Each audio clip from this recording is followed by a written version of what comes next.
Boa noite, meus amigos. Estamos aqui na Sociedade de Estudos Espírita Francisco de Assis, hoje, dia 29 de abril de 2022, para o estudo dessa obra, Nosso Lar, Psicografia de Francisco Cândido Xavier, pelo Espírito André Luiz. Nós estamos estudando o capítulo 21, que tem por título Continuando a Palestra. Mas antes de começarmos o nosso estudo, eu vou fazer uma propagandinha, mandei até para vocês, ó. Não sei se dá para vocês verem esse livro aqui, ó. Novos Casos de Jerônimo Mendonça. Eu mandei para vocês no WhatsApp do grupo, esse livro. Novos Casos de Jerônimo Mendonça, uma publicação da editora O Clarim, tá? O Clarim. O autor é Nicola José Fratari Neto. Nicola José Fratari Neto. Novos Casos de Jerônimo Mendonça, né? Então, tá aí para vocês. Quem quiser adquirir. Eu sei que está sendo vendido na livraria do COI, porque foi lá que eu adquiri. E é um livro muito bonito, desse homem que recebeu o título de O Gigante Deitado, né? O Gigante Deitado. Então, quem quiser, tá aí, ó. Ele era mineiro. Então, uma boa obra para a gente ler e compreender o trabalho desse grande servo do Cristo, né? Esse grande servo do Cristo. Então, vamos dando continuidade aqui ao nosso estudo do livro Nosso Lar. E antes de iniciarmos, eu vou pedir, Carmen, você pode fazer a prece de abertura, por favor?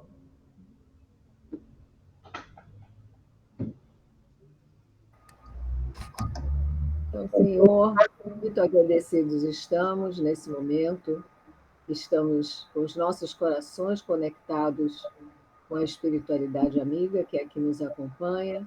Só temos agradecimento a fazer por essa oportunidade que temos de estarmos aqui juntos, estudando, adquirindo cada vez mais conhecimento, essa consciência crítica, né, que a mensagem de Bezerra de Menezes nos trouxe, que possamos pedir a esses amigos espirituais para dilatar as nossas consciências, aumentar o nosso raciocínio, a nossa visão de mundo.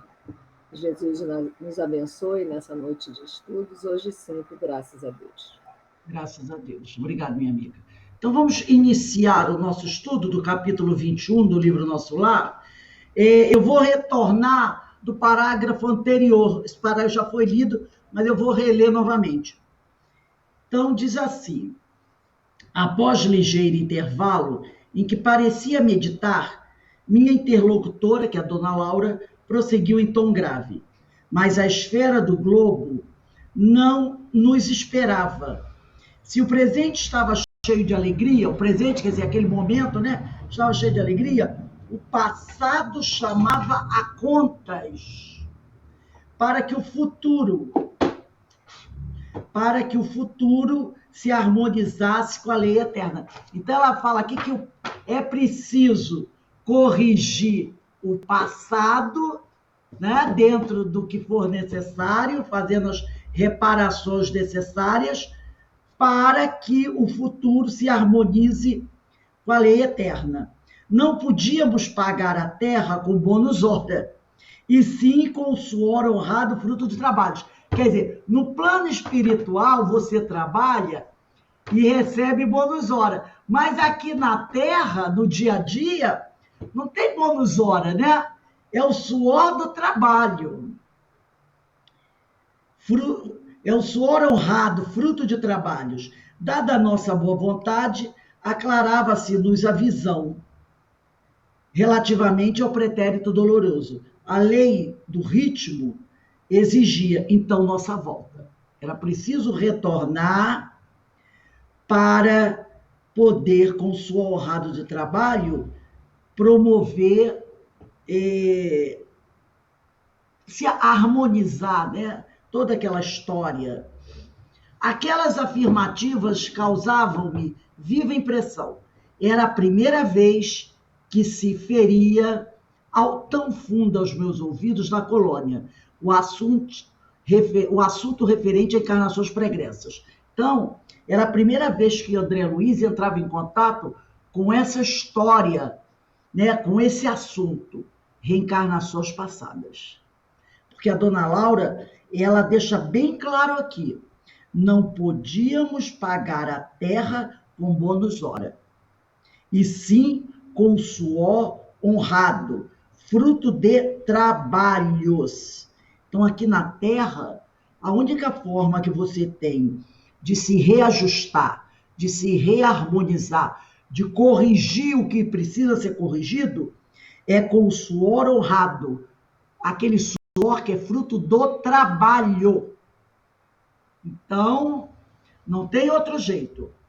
Um outro livro que a gente vai precisar hoje é o Livro dos Espíritos.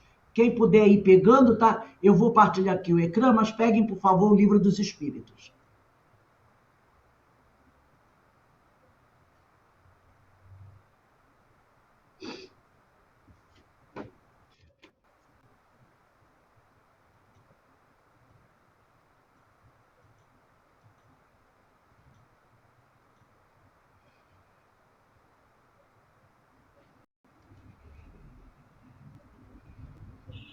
Então, aqui temos a Sociedade de Estudos Espírita Francisco de Assis, Núcleo Jesus Gonçalves, capítulo 21, continuando a palestra. Hoje é o estudo número 3.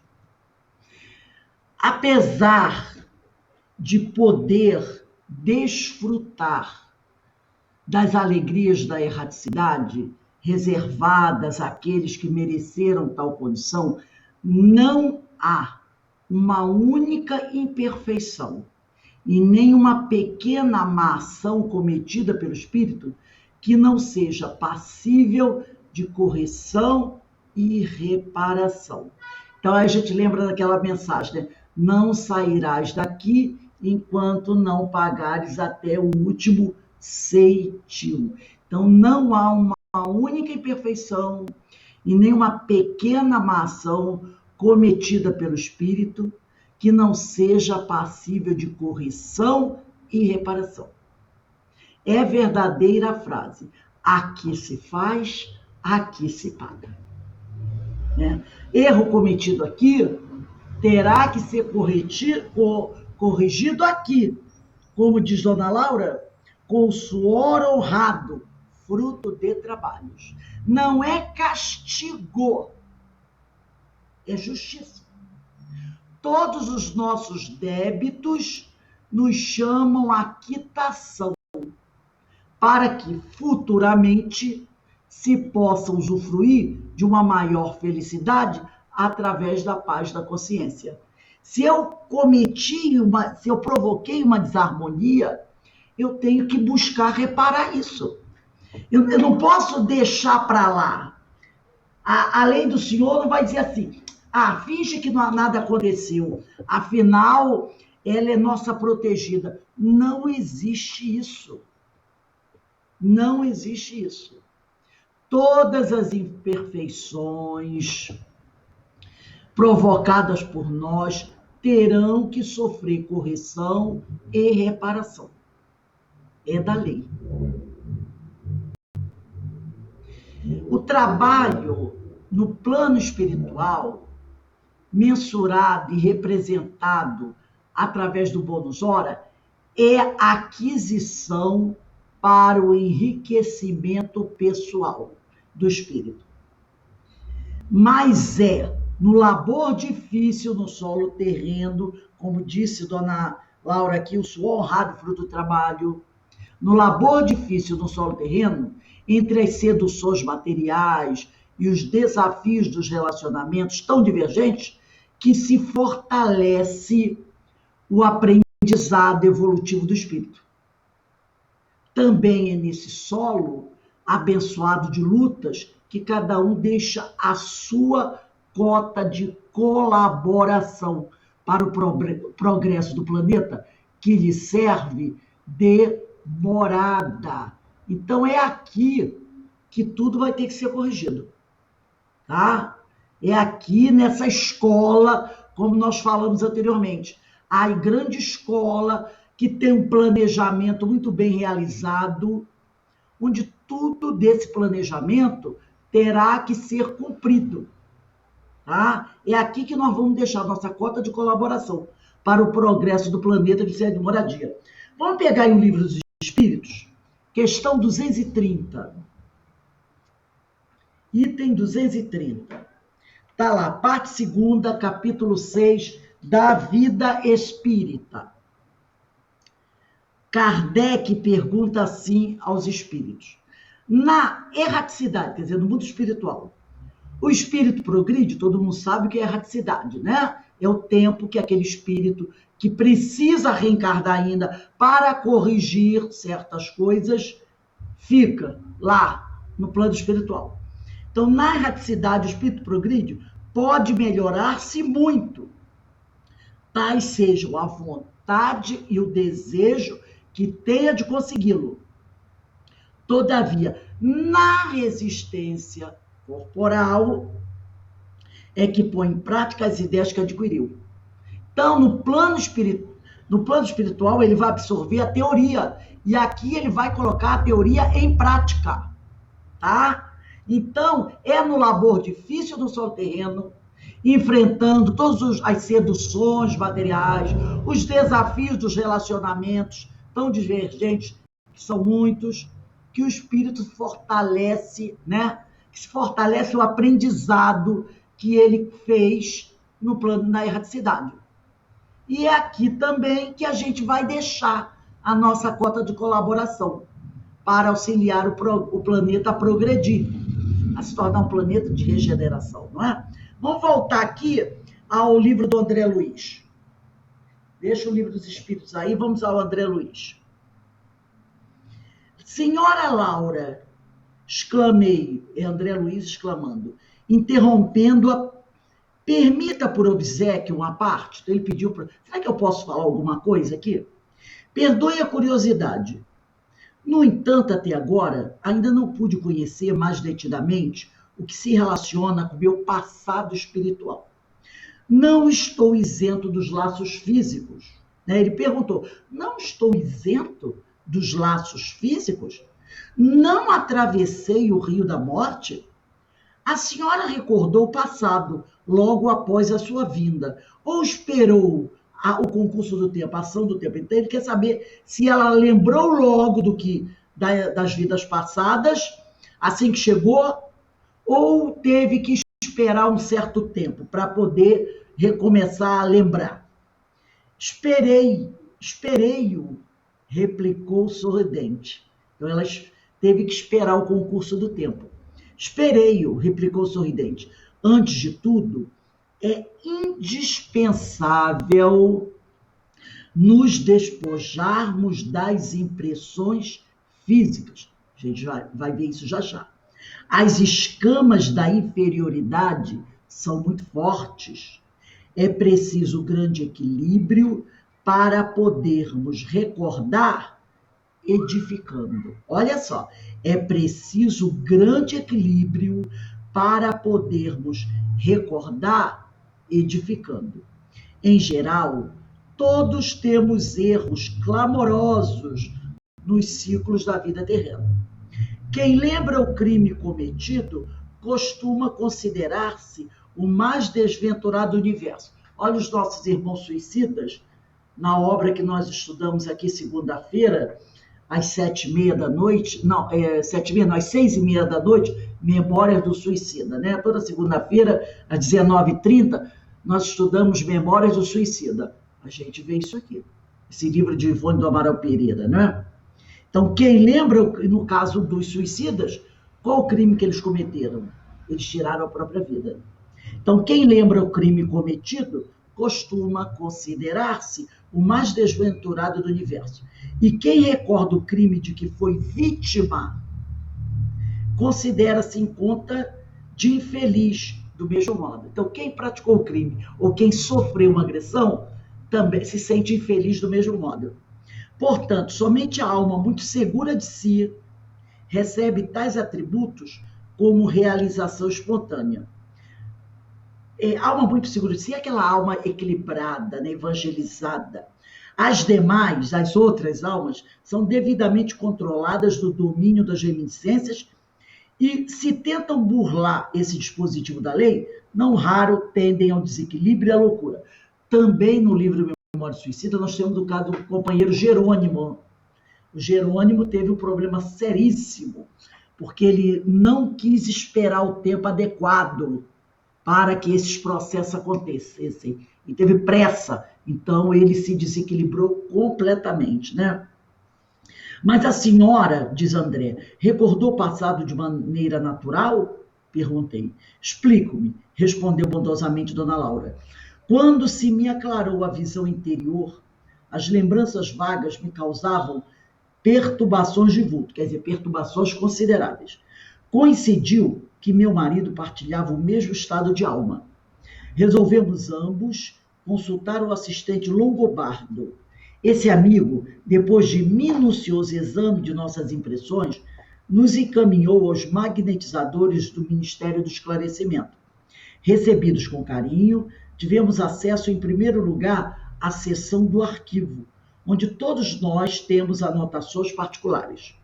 Aconselharam-nos os técnicos daquele ministério a ler nossas próprias memórias durante 2 anos, sem prejuízo de nossa tarefa de auxílio.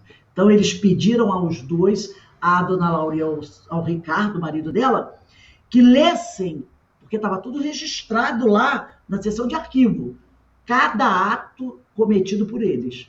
Então, que eles relessem, né, ficassem lendo durante 2 anos as próprias memórias, todos os registros sobre a vida deles, a vida passada deles, sem prejuízo para a tarefa de auxílio. Eles teriam tempo para fazer a leitura e para continuar trabalhando, abrangendo o período de 3 séculos.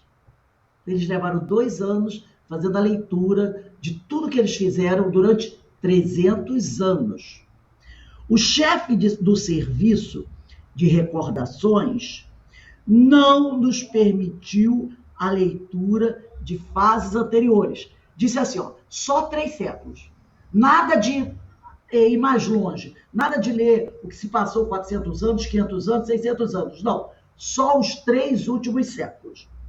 Então, não nos permitiu a leitura de fases anteriores, declarando-nos incapazes de suportar as lembranças correspondentes a outras épocas, a épocas mais antigas. Então, disse assim, ó, vocês só vão aguentar esses 300 anos de lembrança. Coisa que ficou mais para trás, vocês não vão ter estrutura para suportar a lembrança disso agora.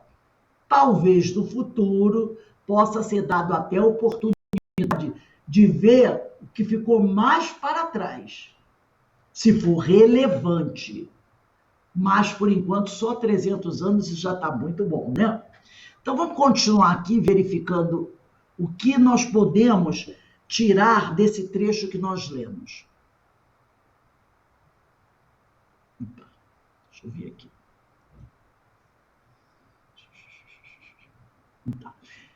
Primeira coisa, despojamento das impressões físicas, né?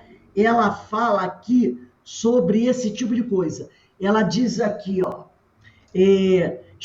esperei-o, replicou o sorridente. Antes de tudo, é indispensável. Quer dizer, ela teve que esperar o concurso do tempo para poder começar a lembrar, né?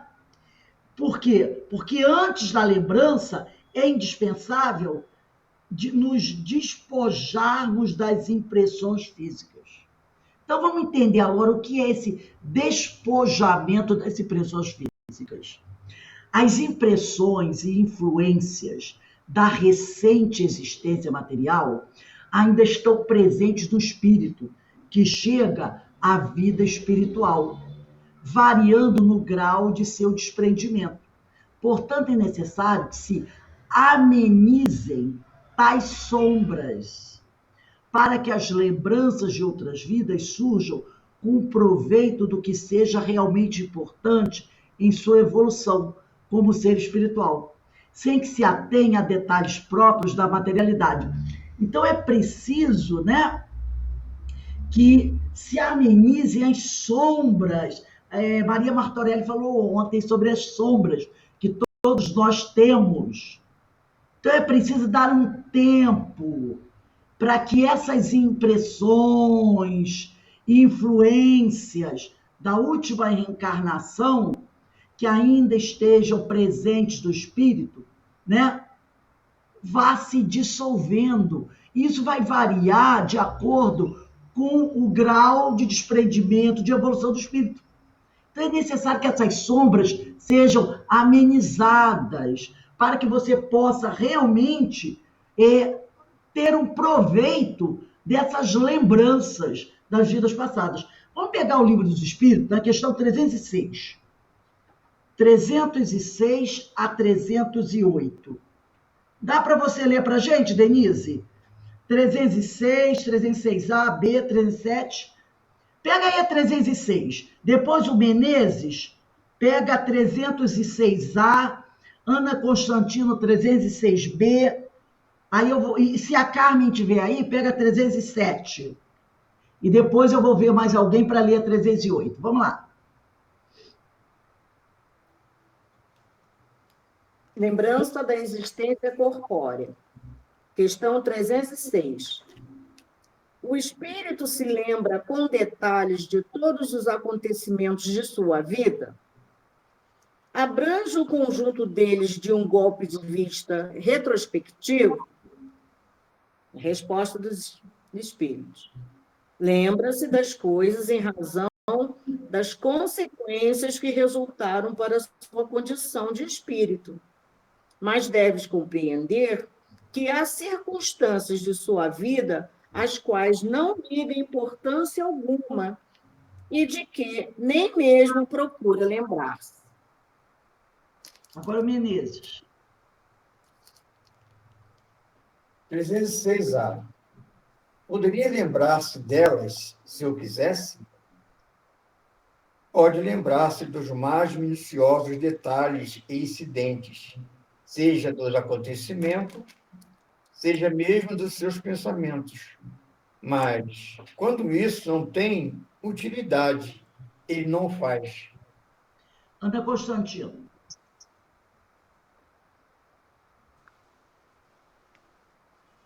O espírito entrevê o objetivo da vida terrestre com relação à vida futura? Certamente que o vê e compreende muito melhor do que quando estava encarnado. Compreende a necessidade da sua purificação para chegar ao infinito e sabe que em cada existência deixa algumas impurezas. Carmen. Como é que ao espírito se lhe desenha na memória a sua vida passada? Será por esforço da própria imaginação ou como um quadro que se lhe apresenta à vista? De uma e outra formas. São-lhe como que presentes todos os atos de que tenha interesse em lembrar-se. Os outros lhe parecem mais ou menos vagos na mente, ou esquecidos de tudo. Quanto mais desmaterializado estiver, tanto menos importância dará às coisas materiais. Essa a razão porque muitas vezes evocas um espírito que acabou de deixar a terra e verificas que não se lembra dos nomes das pessoas que lhe eram caras, nem de uma porção de coisas que te parecem importantes. É que tudo isso, pouco lhe importando, logo caiu em esquecimento. Recorda perfeitamente bem dos fatos que ocorrem para a sua melhoria. Maria Inês está aí? Se tiver, pode ler a 308 para a gente? 308. O espírito se recorda de todas as existências que precederam a que acaba de ter. Todo o seu estado se lhe desdobra à vista, quais a um viajou dos trechos do caminho que percorreu. mas, como já dissemos, não se recorda, de modo absoluto, de todos os seus atos. Lembra-se desses conformemente à influência que tiveram na criação do seu estado atual. Quanto às primeiras existências, as que se podem considerar como a infância do espírito, essas se perdem no vago e desaparecem na noite do esquecimento. É aquilo que nós falamos, é como o orientador avisou para ela, ó, só 300 anos. O que está para trás, talvez você não esteja preparada. E talvez não tenha utilidade, como ele diz aqui, ó, quanto às primeiras existências, as que se podem considerar como a infância do espírito, essa infância do espírito podem ser inúmeras existências. Não é uma, não é duas, não é três. São aquelas primeiras existências mesmo, quando era aquele ser muito primitivo ainda. Então, o espírito pode ter milhares dessas reencarnações na infância do espírito, mas que não tem nada de relevante para o seu crescimento moral, entendeu? Então, não vão ser lembradas. Essas se perdem no vago e desaparecem na noite do esquecimento. E não é uma só, não, gente. Podem ser milhares de existências. Porque se o espírito tem milhares e milhares e milhares de anos, quantas existências ele teve, ainda mais nesse período que era praticamente um encarna, desencarna, encarna, desencarna, encarna, desencarna, não é? Pouco tempo ficava no plano espiritual, porque não tinha muita valia ficar muito tempo no plano espiritual, esses espíritos mais primitivos. Então, era mais importante para ele estar reencarnando. Então, muitas dessas reencarnações não vai lembrar, e não tem necessidade de lembrar, né? Então, vamos avançar aqui. No despertar espiritual de suas vivências terrenas, aquele que agiu contra o próximo cai no arrependimento, tá? Arrependimento desse, tá? Que de forma positiva pode gerar necessidade de reparação, mas que negativamente induz o espírito às lamentações e autopunição. Então, nós temos dois casos aqui. Toda vez que o espírito ele começa a relembrar as suas vivências terrenas, tudo aquilo que ele fez contra o próximo, né? Todos os seus atos, isso pode gerar duas coisas. A primeira, de forma positiva, pode gerar no espírito o arrependimento e ele buscar reparação. Mas também, de forma negativa, lembrar desses atos também pode induzir o espírito às lamentações e autopunição. Aquela coisa, eu sou um miserável mesmo, quanta coisa errada que eu fiz, eu não tenho jeito mesmo, eu mereço ser castigado. Então, a lembrança pode gerar essas duas coisas. Algo positivo, como ele buscar reparar, ou algo negativo também. Isso pode levá-lo a lamentações e autopunição. E aquele que recorda-se dos fatos de que foi vítima, revive sua dor, né? Todo aquele que lembra daquilo que fez, ele tem uma revivência da dor, que positivamente pode motivar o perdão e a compreensão de uma dívida sua quitada com a justiça divina, mas também negativamente pode acarretar sentimentos de vingança, ódio ou mesmo autopiedade. Então vai depender do grau do espírito.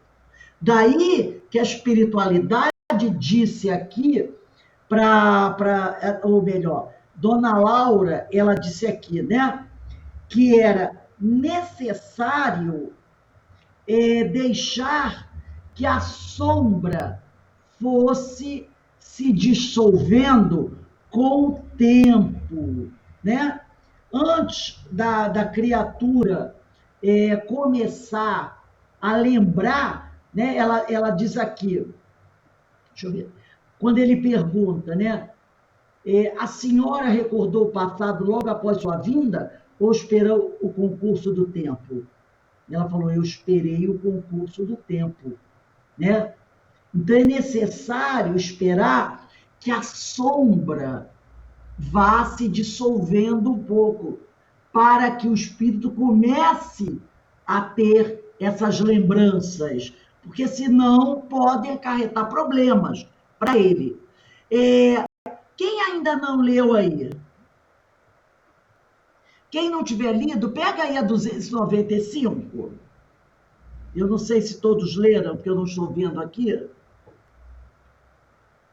Todos lemos. Todos lemos? Então vamos começar de novo. Denise, 295. Está na parte 2ª, capítulo 6 da Vida Espírita. Que sentimento experimentam após a morte aqueles a quem fizemos mal neste mundo? Se são bons, ele vos perdoa, conforme o vosso arrependimento.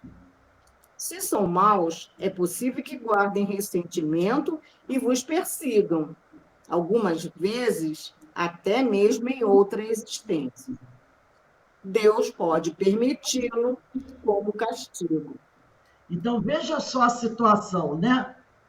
Do espírito. Olha como a questão evolutiva pesa. Se são bons, eles nos perdoam, segundo o vosso arrependimento.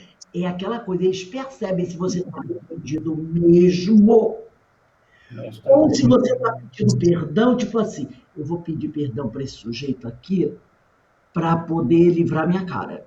Eles percebem se o sentimento é verdadeiro ou não, né? Se maus, é possível também que eles guardem ressentimento do mal que nós nos fizemos a eles, que nos persigam. Aí pode entrar aquela questão do processo obsessivo que vai passando de uma reencarnação a outra, né? E Deus pode permitir que isso aconteça. É um reajuste aí da lei.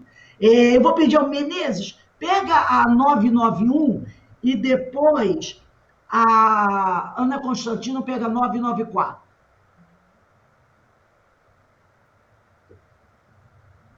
991. 991. Qual a consequência do arrependimento no estado espiritual? O desejo de uma nova encarnação para se purificar. O espírito compreende as imperfeições e o impede de ser feliz, e por isso aspira uma nova existência que possa expiar suas faltas. Exatamente, nós vimos isso também no caso lá no plano espiritual daquele companheiro, né? Que queria de toda maneira, aqueles fatos, nunca eu esqueci, que queria muito esquecer aquela dor, a lembrança, né? E aí ele pedia, pelo amor de Deus, me dê uma reencarnação, porque eu quero passar pelo esquecimento, né? Pela bênção do esquecimento, que a dor que eu vou passar na Terra vai ser muito menor do que a dor que eu passo aqui, lembrando tudo aquilo que eu fiz. Né? Eu não sei se é o Jerônimo, que eu nunca esqueci esse fato dele pedir, né? Porque o que estava sendo apresentado a ele era uma reencarnação muito dolorida, muito difícil. E ele pede aquela reencarnação como se ela fosse um passeio num bosque florido. Porque ele diz que vai ser muito mais suave aquela reencarnação, que para qualquer um seria uma coisa terrível, do que a lembrança dos momentos, aquela lembrança contínua de tudo que ele cometeu de errado. Então a gente vê por aí, né? Desejar o arrependido uma nova encarnação para se purificar. E também, como está lá no livro da Memória Suicida, para ter a bênção do esquecimento. O espírito compreende as imperfeições que o privam de ser feliz e aspira, sonha uma nova existência em que possa expiar suas faltas. Eu nunca vou esquecer essa passagem do livro Memória Suicida, me marcou muito. Ana Constantino, pega pra gente aí a 994. O homem perverso que não reconheceu suas faltas durante a vida, sempre as reconhece depois da morte? Sim, sempre as reconhece. E então sofre mais porque sente em si todo o mal que praticou, ou de que foi a causa voluntária. Entretanto, o arrependimento nem sempre é imediato. Há espíritos que se obstinam no mau caminho, apesar dos sofrimentos que porque passam. Porém, cedo ou tarde, reconhecerão haver tomado o caminho errado, e o arrependimento virá. É para os esclarecer que trabalham os espíritos bons e que vós mesmo podeis trabalhar. Exatamente. Então vamos daqui continuar, né?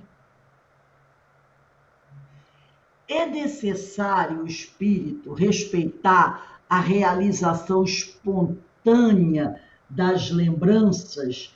É outra coisa que ela vai falar aqui, né? Ela diz assim, no livro do André Luiz, portanto, somente a alma muito segura de si recebe tais atributos como realização espontânea, né?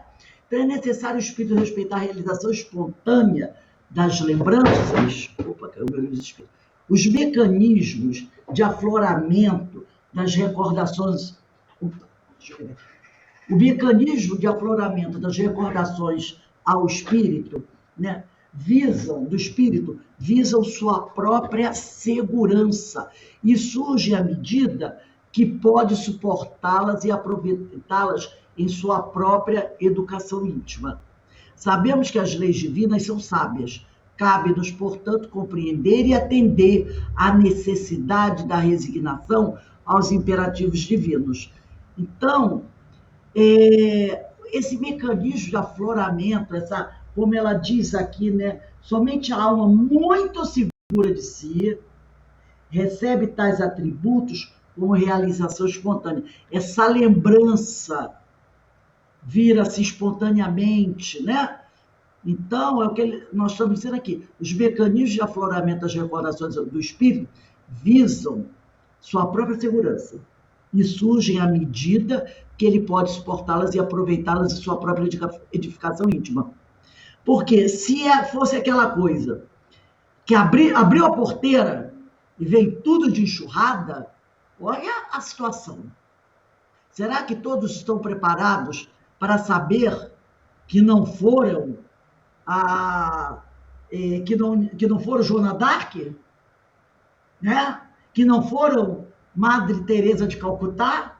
Será que está todo mundo pronto para saber que foi alguém que fez muita coisa ruim? Claro que não. Claro que não.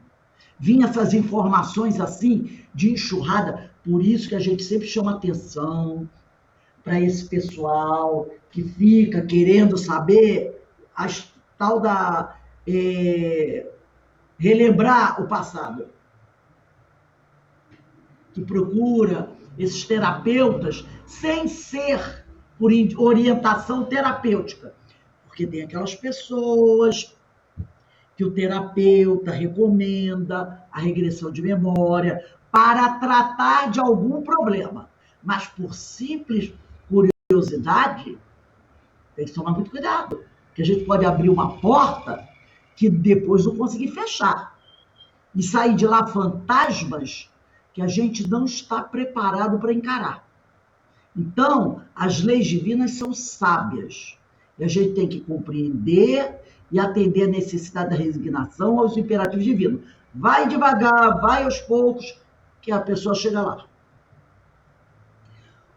E depois ela fala também aqui, né? Recebidos com carinho, tivemos acesso, em primeiro lugar, à seção do arquivo, onde todos nós temos anotações particulares. Onde se situaria essa seção do arquivo, onde nós temos essas anotações particulares? Os registros, tá? De todas as nossas realizações encontram-se em nosso arquivo íntimo, no subconsciente. Então está aqui. Tivemos acesso, em primeiro lugar, à seção do arquivo, onde todos nós temos anotações particulares. Então, o nosso arquivo íntimo é o nosso subconsciente. O acesso a elas pode ocorrer naturalmente ou com o auxílio superior, através de processos de magnetização. E, às vezes, até nós temos acesso de uma forma natural por permissão do Pai. Muitas vezes, um desdobramento do sono, o sujeito vai dormir, e aí a espiritualidade acredita que a gente precisa ter acesso a certas informações. O que é mais natural que o sono? Durante o sono, não é nada provocado, não é nada forçado, o sujeito vai dormir.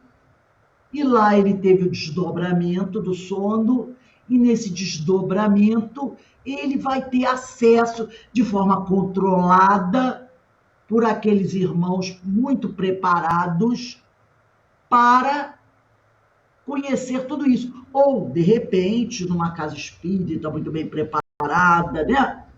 Com um processo de magnetização, com uma utilidade verdadeira, acesso a esse arquivo íntimo. Mas esse arquivo está no nosso subconsciente. É lá que está arquivado tudo direitinho sobre as nossas vidas, sobre as nossas ações.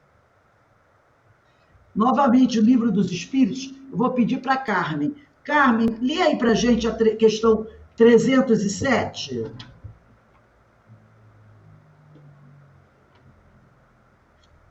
Está aqui na parte 2ª, capítulo 6 da Vida Espírita. Como é que ao espírito se lhe desenha na memória a sua vida passada? Será por esforço da própria imaginação ou como um quadro que se lhe apresenta à vista? Já tínhamos até lido. De uma e outra formas. São-lhe como presentes todos os atos de que tenha interesse em lembrar-se. Os outros lhe permanecem mais ou menos vagos na mente, ou esquecidos de todo. Quanto mais desmaterializado estiver, tanto menos importância dará às coisas materiais. Essa é a razão porque muitas vezes evocas um espírito que acabou de deixar a Terra e verificas que não se lembra dos nomes das pessoas que lhe eram caras, nem de uma porção de coisas que te parecem importantes. É que tudo isso, pouco lhe importando, logo caiu em esquecimento. Ele só se recorda perfeitamente bem dos fatos principais que concorrem para a sua melhoria. Então, aí está o nosso arquivo íntimo, no nosso subconsciente. Porque aí vem a dona Laura dizendo que só foi permitido a ela 3 séculos de informações, né? Se as lembranças de 3 séculos já causaram perturbações de vulto à companheira, imagine na condição evolutiva anterior a esse período. Imagine se ela ficar sabendo o que aconteceu 500, 600 anos. Certamente não estariam preparados para elas. No entanto, como nada fica esquecido definitivamente, qualquer detalhe importante a ser recordado ficará para uma nova ocasião. Então, se algo, né, lá da 500, 600, 800 anos antes, né, for necessário lembrar, for um fato relevante, a pessoa vai ter essa lembrança, né? Eu mesmo já contei para vocês alguns fatos de coisas de, nossa, acredito que de 1000 anos para trás ou mais, mas veio lá na minha mente aquela lembrança por algum motivo, né? Para, de repente, como incentivo, para que eu, no meu caso, que eu gosto muito de estudar o Evangelho, e como eu tive a tal da lembrança do circo, eu acredito que tenha sido um circo romano, ali, sendo atacada por um leão, aquela coisa, uma cena para mim muito viva, talvez fosse apenas, não porque aquilo tivesse uma relevância para mim hoje, né? Foi um fato que aconteceu ali, mas como uma lembrança de que, de alguma maneira, talvez seja essa a razão pelo meu grande interesse de fazer um estudo desse tempo, da época de Jesus, porque talvez eu tenha vivenciado esses fatos de uma forma mais forte, ou eu tenha vivido naquele período ali, naquela região, né, de uma forma mais intensa. Então, essa lembrança talvez tenha sido como assim, ó, realmente, esse seu interesse para os estudos do Evangelho, né, que você tem muito grande, desse período, tempo de Jesus, um período um pouco antes ou um pouco depois, tem a razão de ser. Você vivenciou isso. Você vivenciou essa fase. Então, talvez aí eu tenha tido aquela lembrança tão forte, né? Então, de vez em quando, se for necessário, é resgatado alguma lembrança lá do passado para nos trazer alguma informação que vá ajudar a nossa caminhada. Eu vou pedir para Inês, dá uma lidinha aí na 194A, tá? Questão 194A.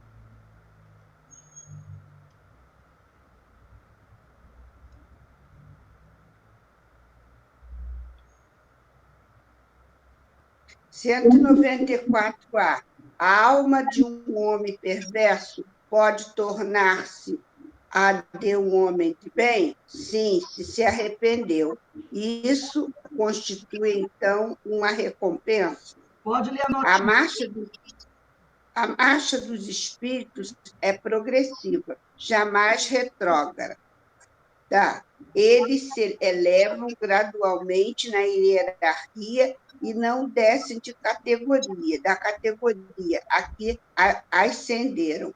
Em suas diferentes existências corporais, podem descer como homens, não como espíritos. Assim, a alma de um potentado da Terra pode, mais tarde, animar o mais humilde obreiro, e vice-versa. Por isso que, entre os homens, as categorias estão frequentemente na razão inversa da elevação das qualidades morais. Herodes era rei e Jesus carpinteiro. Por isso que muitos, naquela época, no caso Constantino, né, sua esposa, o imperador, não queriam que a ideia da reencarnação prevalecesse. Porque, como ele diz aqui, assim a alma de um potentado é um homem poderoso da terra, pode mais tarde animar o mais humilde obreiro, e vice-versa. De repente, um servo pode, na próxima encarnação, vir com um homem com muito poder. Por isso que entre os homens as categorias estão frequentemente na razão inversa da elevação das qualidades morais. Herodes era rei, Jesus carpinteiro. Então, é através dessas nossas vivências, dessas nossas existências, né, que nós vamos, aos poucos, crescendo, nos melhorando, não é? E essas lembranças, como nós falamos aí, elas servem para nos ajudar, mas a gente tem que tomar muito cuidado com essa questão das lembranças. Eu me lembro que há muito tempo atrás, tem muitos anos, eu tenho uma memória boa para essas coisas, o Menezes contou a história de uma amiga que queria muito, não sei se você lembra, Menezes, queria muito ir num lugar para querer saber das vidas passadas. E eu me lembro que o Menezes contou essa história, que ele virou para ela assim, acho melhor você não fazer isso, não. Não sei se o Menezes vai lembrar dessa história, mas eu lembro que ele contou isso. Eu acho melhor você não fazer isso, não. Porque realmente, nem todo mundo está pronto para saber que não foi a última Coca-Cola gelada do deserto. né? Todo mundo quer saber o quê? Eu fui rei, né? Eu fui rainha, eu fui uma pessoa muito boa. Aí, de repente, aí eu me lembro de uma história, acho que já falei para vocês também, de um interior aí do Brasil, eu li num lindos casos, foi do Chico, né?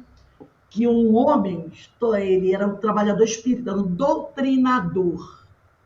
Era aquele doutrinador muito duro, sabe? Que recebia os espíritos ali, ele criticava os espíritos, era muito duro com os espíritos. Aqueles espíritos equivocados, ele pesava a mão em cima dos espíritos, querendo dar lição de moral, aquela coisa toda. E quando ele passava pela praça para ir para o centro, ou para voltar para casa, tinha uma estátua no centro da praça, de um dos fundadores daquela cidade. E tinha plaquinha lá, né? O cara tinha morrido já há mais de 150 anos. Mas era o famoso fundador que tem a estátua, mas que todo mundo sabe que não foi boa coisa. É o que tem muito por aí, né? Muita estátua de gente que fez muita porcaria, mas tem a estátua na praça. E ele criticava e dizia como é que pode, é um absurdo, a cidade fazer uma estátua para um homem dessa categoria, foi um escravocrata, torturou muitos escravos, fez maldade, todo dia ele fazia assim. Até que um dia ele chegou para o orientador espiritual e disse assim, sabe, eu queria pedir uma coisa ao senhor. Aí o orientador da casa dele disse assim, será que dava para nós evocarmos na nossa reunião mediúnica o espírito desse fundador da cidade que tem a estátua lá na praça? Aí o orientador espiritual da casa falou, mas por que você quer isso, meu filho? Porque eu preciso dar lição de moral, preciso doutrinar, falar para ele umas verdades, quanta atrocidade ele cometeu, eu quero saber se ele está arrependido. Aí o orientador, meu filho, tenha piedade, vamos deixar isso para lá. Mas ele não se acalmava. Toda vez que o orientador espiritual vinha na mesa para dar um ensinamento, ele pediu uma parte para pedir esse favor.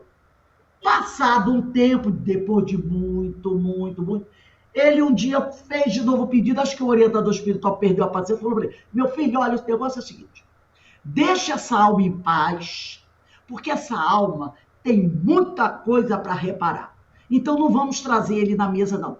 Aí ele não aceitou. Como? Isso aqui é uma reunião de desobsessão, é uma reunião de educação, de espírito. E esse espírito precisa vir aqui. Para a gente poder dar uma prensa firme nele. Aí o doutor falou assim, não, eu não posso trazê-lo. Ele não pode vir à mesa mediúnica. Aí ele perguntou, por quê? Porque ele está encarnado. Oh, encarnado? Como? Meu filho, é você. Ele ficou, você, eu não posso trazer, ele está encarnado. Aí ele, como, encarnado? É você o sujeito lá da estátua da praça. Imagina, né? Será que ele não estava preparado para saber quem era ele? Aquele homem, ele não estava preparado. Era melhor que ele continuasse sem saber. Mas ele não estava, porque ele mesmo recitou as péssimas qualidades do homem para todo mundo. Que o homem foi assassino, escravocrata, ele recitou a lista da folha corrida do homem. E de repente toma esse choque. É você? Já pensou? Será que alguém hoje está preparado para saber, né? Alguém mais jovem, não da nossa idade, porque... não, até da nossa idade poderia, que foi um criminoso nazista? Será que nós estaríamos? Porque quem nasceu a partir de 1950, a partir de 1948, não é? Tem essa possibilidade. Será que alguém está preparado para saber que foi o grande chefe? Né? Então, às vezes, eu vejo pessoas na internet, como outra vez, perguntando, onde será que está o espírito de fulano de tal? De repente, é o próprio que pergunta. É o próprio que está perguntando onde ele estará. Entendeu? Se nasceu 2 anos depois, 2 anos depois que ele morreu, pode ser o próprio, está tão interessado em saber onde que ele está. Talvez ele esteja ali. Seja você que está fazendo a pergunta. E será que o sujeito está preparado? Então a misericórdia divina sabe direitinho essa história. Como é que deve ser, o quanto que o pessoal deve ser revelado, porque nem sempre a gente está preparado. Alguém gostaria de fazer algum comentário sobre esse assunto? No livro da irmã, tem um caso desse tipo, o Agenor Pereira. Eu acho que até já falei sobre isso. E ele fala, a irmã se conta, ele era um trabalhador espírita, dedicado, tereré, palestrante, tudo. Era aquele espírita modelo. Mas estava sempre intranquilo, sabe?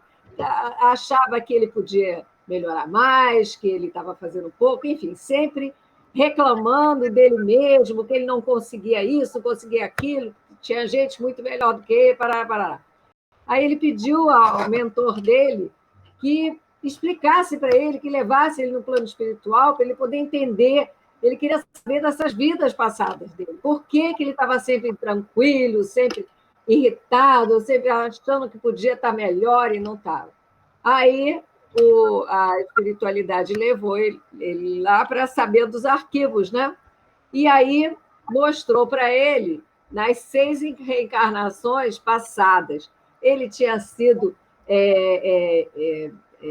enganava as mulheres, deixou criança órfã, fez uma bandalheira danada, 6 encarnações. E que eles disseram para ele, olha, não dá mais para voltar, você não vai aguentar. Só isso você já vai voltar muito diferente. Eu duvido que você fique irritado, que você fique inconformado com você, porque aí fala, né? A irmã se fala que Eurípides Barçanufo avalizou a volta dele num lar espírita, um casamento normal, para que ele pudesse começar a reparar tudo que ele tinha feito com as mulheres alheias e aprisionou os maridos quando eles reclamavam. Ele fez uma coisa terrível. Então, você vê a misericórdia divina, Eurípides Barçanufo avalizou para ele vir num lar espírita, para ele frequentar uma casa, para ele poder compreender e começar a reparar os males que ele fez às mulheres, deixou órfã e fez o diabo aí. E ele está muito formado, né? Então a gente vê como a gente tem que tomar cuidado com esse tipo de coisa.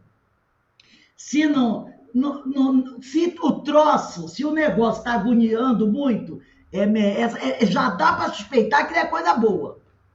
Então, é melhor orar e vigiar.